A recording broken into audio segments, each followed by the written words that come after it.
जय श्री कृष्ण दोस्तों। परम पवित्र कार्तिक मास की महिमा में आज हम प्रवेश कर रहे हैं अध्याय 8, 9 और 10 के भक्तिपूर्ण सागर में। यह अध्याय केवल कथा नहीं बल्कि विष्णु लोक की प्राप्ति का मार्ग है। अध्याय 8 में जानेंगे कार्तिक व्रत के उद्यापन की विस्तृत और फलदायी विधि। अध्याय 9 हमें देवराज इंद्र के अहंकार और भगवान शंकर की अद्भुत लीला से परिचित कराएगा, जो यह सिखाएगी कि अंधकार का त्याग ही सच्ची भक्ति है। और अध्याय 10 में हम फिर से तुलसी महारानी और दीपदान के महत्व को समझेंगे। ये तीनों अध्याय आपके व्रत को सिद्ध करने का संपूर्ण ज्ञान देते हैं। तो आइए इस पुण्य कथा का श्रवण करें और प्रभु का आशीर्वाद प्राप्त करें। कार्तिक मास महात्म्य कथा अध्याय 8। जिसकी दया से सरस्वती भाव रही उपजाए, कार्तिक महात्म्य का कमल लिखे 8वां अध्याय। नारद जी बोले, अब मैं कार्तिक व्रत के उद्यापन का वर्णन करता हूँ, जो सब पापों का नाश करने वाला है। व्रत का पालन करने वाला मनुष्य कार्तिक शुक्ल चतुर्दशी को व्रत की पूर्ति और भगवान विष्णु की प्रीति के लिए उद्यापन करे। तुलसी जी के ऊपर एक सुंदर मंडप बनावे, उसे केले के खंभों से संयुक्त करके नाना प्रकार की धातुओं से उसकी विचित्र शोभा बढ़ावे। मंडप के चारों ओर दीपकों की श्रेणी सुंदर ढंग से सजाकर रखें। उस मंडप में सुंदर बंधनवारों से सुशोभित 4 दरवाजे बनावे और उन्हें फूलों से तथा चंवर से सुसज्जित करें। द्वारों पर पृथक पृथक मिट्टी के द्वारपाल बनाकर उनकी पूजा करें। उनके नाम इस प्रकार हैं: जय, विजय, चंड, प्रचंड, नंद, सुनंद, कुमुद और कुमुदाक्ष। उन्हें चारों दरवाजों पर 2-2 के क्रम से स्थापित कर भक्ति पूर्वक पूजन करें। तुलसी की जड़ के समीप 4 रंगों से सुशोभित सर्वत्र भद्रमंडल बनावे और उसके ऊपर पूर्ण पत्र तथा पंचरत्न से संयुक्त कलश की स्थापना करें। कलश के ऊपर शंख, चक्र, गदाधारी भगवान विष्णु का पूजन करें। भक्ति पूर्वक उस तिथि में उपवास करें तथा रात्रि में गीत, वाद्य, कीर्तन आदि मंगलमय आयोजनों के साथ जागरण करें। जो भगवान विष्णु के लिए जागरण करते हैं, समय भक्ति पूर्वक भगवत संबंधी पदों का गान करते हैं, वह सैकड़ों जन्मों की पाप राशि से मुक्त हो जाते हैं। जो मनुष्य भगवान के निमित्त जागरण करके रात्रि भर भगवान का कीर्तन करते हैं, उनको असंख्य गोदान का फल मिलता है। जो मनुष्य भगवान की मूर्ति के सामने नृत्य गान करते हैं, उनके अनेक जन्मों के एकत्रित पाप नष्ट हो जाते हैं।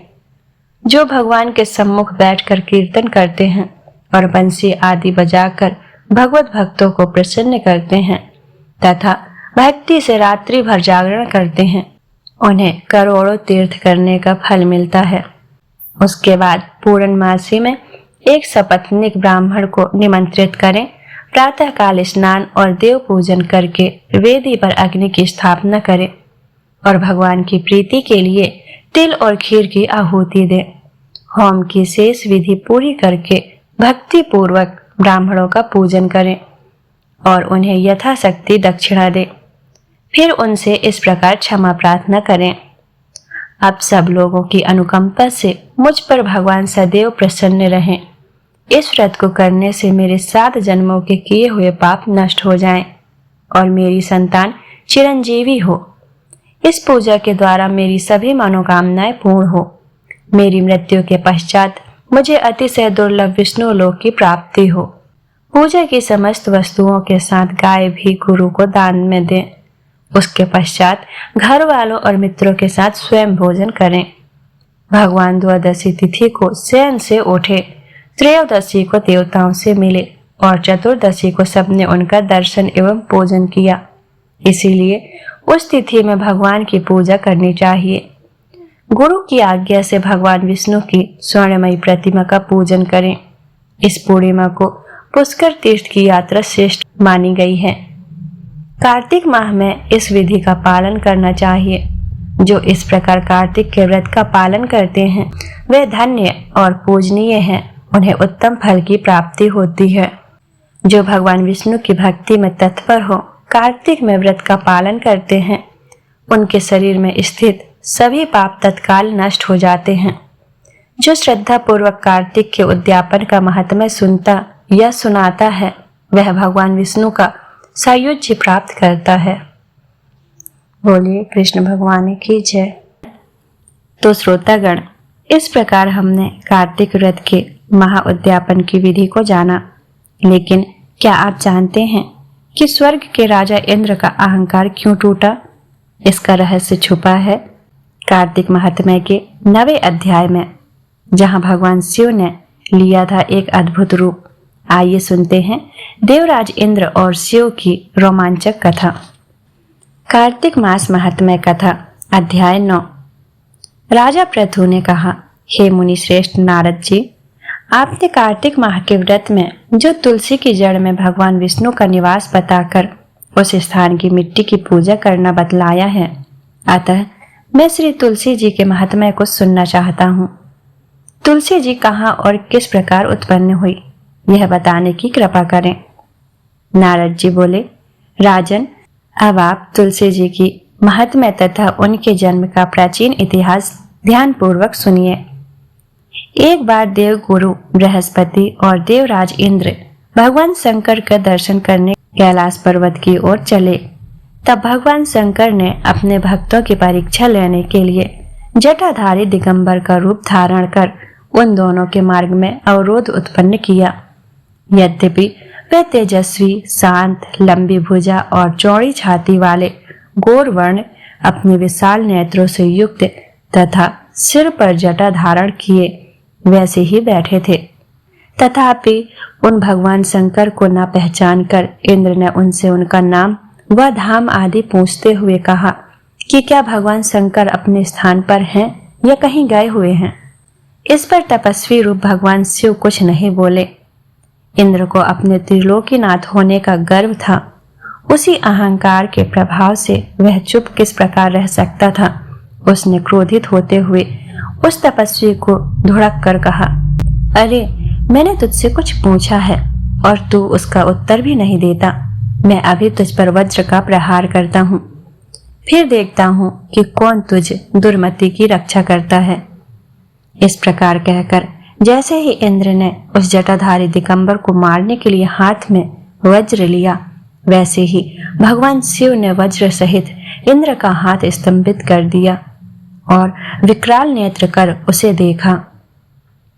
उस समय ऐसा प्रतीत हो रहा था कि वह दिगंबर प्रज्वलित हो उठा है और वह अपने तेज से जला देगा।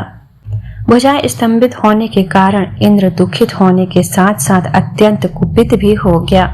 परंतु उस जटाधारी दिगंबर को प्रज्वलित देखकर बृहस्पति जी ने उन्हें भगवान शंकर जानकर प्रणाम किया और दंडवत होकर उनकी स्तुति करने लगे। बृहस्पति भगवान शंकर से कहने लगे, हे दीनानाथ, हे महादेव, आप अपने क्रोध को शांत कर लीजिए और इंद्र के इस अपराध को क्षमा कीजिए। बृहस्पति की यह वचन सुनकर भगवान शंकर ने गंभीर वाणी में कहा, मैं अपने नेत्रों से निकाले हुए क्रोध को किस प्रकार रोकूं? तब बृहस्पति ने कहा, भगवान, आप अपना भक्त वत्सल नाम सार्थक करते हुए अपने भक्तों पर दया कीजिए। आप अपने इस तेज को अन्यंत्र स्थापित कीजिए और इंद्र का उद्धार कीजिए। तब भगवान शंकर गुरु बृहस्पति से बोले, मैं तुम्हारी स्तुति से अत्यंत प्रसन्न हूँ। तुमने इंद्र को जीवन दान दिलवाया है। मुझे विश्वास है कि मेरे नेत्रों की अग्नि अब इंद्र को पीड़ित नहीं करेगी। बृहस्पति से इस प्रकार कहकर भगवान शिव ने अपने मस्तक से निकाले हुए अग्निमय तेज को अपने हाथों में ले लिया और फिर उसे क्षीर सागर में डाल दिया। तत्पश्चात भगवान शंकर अंतर ध्यान हो गए। इस प्रकार जिसको जो जानने की कामना थी उसे जानकर इंद्र तथा बृहस्पति अपने अपने स्थान को चले गए। तो दोस्तों, अहंकार पर विजय की यह कथा हमें विनम्रता का पाठ पढ़ाती है। अब इस महान मास में और कौन सा पुण्य कार्य है जो सभी पापों का नाश करता है? इस प्रश्न का उत्तर है कार्तिक महात्म्य का 10वां अध्याय, जहां हमें प्राप्त होगा तुलसी और दीपदान के अनंत फलों का ज्ञान। कार्तिक मास महात्म्य कथा, अध्याय 10। राजा पृथु बोले, हे ऋषि श्रेष्ठ नारद जी, आपको प्रणाम है। कृपया अब यह बताने की कृपा कीजिए कि जब भगवान शंकर ने अपने मस्तक के तेज को क्षीर सागर में डाला तो उस समय क्या हुआ। नारद जी बोले, हे राजन, जब भगवान शंकर ने अपना वह तेज क्षीर सागर में डाल दिया तो उस समय वह शीघ्र ही बालक होकर सागर के संगम पर बैठकर संसार को भय देने वाला रुदन करने लगा। उसके रुदन से संपूर्ण जगत व्याकुल हो उठा, लोकपाल भी व्याकुल हो गए, चराचर चलायमान हो गया। शंकर सुवन के रुदन से संपूर्ण ब्रह्मांड व्याकुल हो गया। यह देखकर सभी देवता और ऋषि मुनि व्याकुल होकर ब्रह्मा जी की शरण में गए और उन्हें प्रणाम कर उनकी स्तुति करने लगे। उन सभी ने ब्रह्मा जी से कहा, हे पितामह, यह बहुत ही विकट परिस्थिति उत्पन्न हो गई है। हे महायोगिन, इसको नष्ट कीजिए। देवताओं के मुख से इस प्रकार सुनकर ब्रह्मा जी सत्यलोक से उतरकर उस बालक को देखने के लिए सागर तट पर आए। सागर ने ब्रह्मा जी को आता देखकर उन्हें प्रणाम किया और बालक को उठाकर उनकी गोद में दे दिया। आश्चर्यचकित होते हुए ब्रह्मा जी ने पूछा, हे सागर, यह बालक किसका है? शीघ्रता पूर्वक कहो। सागर विनम्रता पूर्वक बोला, प्रभु, यह तो मुझे ज्ञात नहीं है, परंतु मैं इतना अवश्य जानता हूँ कि यह गंगा सागर के संगम पर प्रकट हुआ है। इसलिए हे जगत गुरु, आप इस बालक का जात कर्म आदि संस्कार करके इसका जातक फल बताइए। नारद जी राजा पृथु से बोले, सागर का पुत्र ब्रह्मा जी के गले में हाथ डालकर बार बार उनका आकर्षण कर रहा था। फिर तो उसने ब्रह्मा जी का गला इतनी जोर से पकड़ा कि उससे पीड़ित होकर ब्रह्मा जी की आंखों से अश्रु टपकने लगे।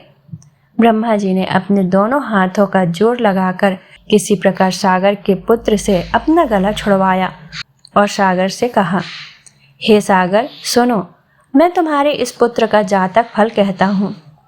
मेरे नेत्रों से जो यह जल निकला है, इस कारण इसका नाम जलंधर होगा। उत्पन्न होते ही यह तरुणावस्था को प्राप्त हो गया है, इसीलिए यह सब शास्त्रों का पारगामी, महापराक्रमी, महावीर, बलशाली, महायोद्धा और रण में विजय प्राप्त करने वाला होगा। यह बालक सभी दैत्यों का अधिपति होगा।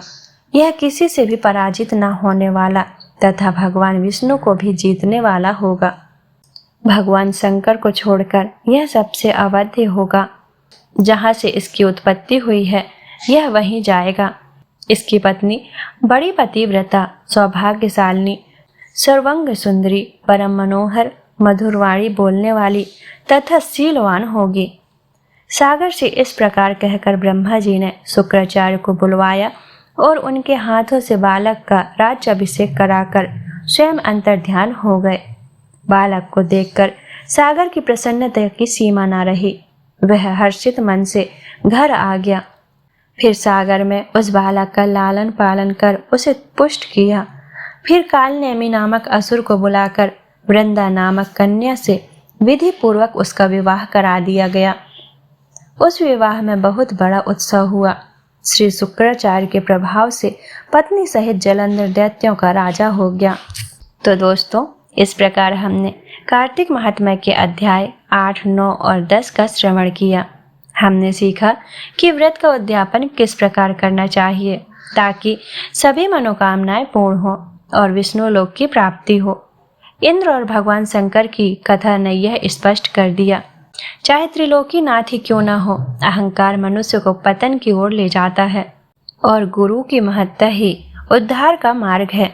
साथ ही दीपदान और तुलसी पूजा के महत्व को जानकर हमें अपने भक्ति मार्ग को और दृढ़ बनाना है।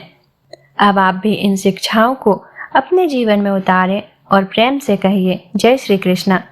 आपकी भक्ति अमर हो, आपके दीप से घर आंगन प्रकाशित रहे और भगवान श्री हरि विष्णु की कृपा आप पर सदा बनी रहे। कथा को शेयर करें, लाइक करें और जय श्री कृष्णा अवश्य लिखें। अगले अध्याय के लिए तैयार रहिए। धन्यवाद।